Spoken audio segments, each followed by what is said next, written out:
Et pour débuter, nous partons à Audingan. Hier, au pied du Cross Greené, s'est déroulée une opération de déminage d'une bombe datant de la Seconde Guerre mondiale.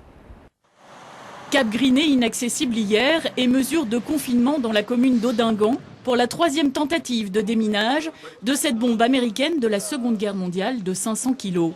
Une opération reportée les 23 et 24 avril dernier en raison de la météo.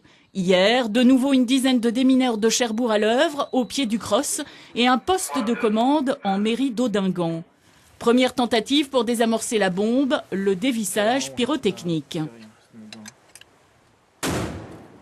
Échec, l'engin est trop vieux. Pour le début de découpe hydroabrasif. On utilise désormais une deuxième méthode qui ne présente pas un plus grand risque de faire fonctionner la munition, mais qui par contre prend beaucoup plus de temps puisqu'on découpe tout l'arrière de la bombe en projetant un jet d'eau à très haute pression contenant du sable dessus.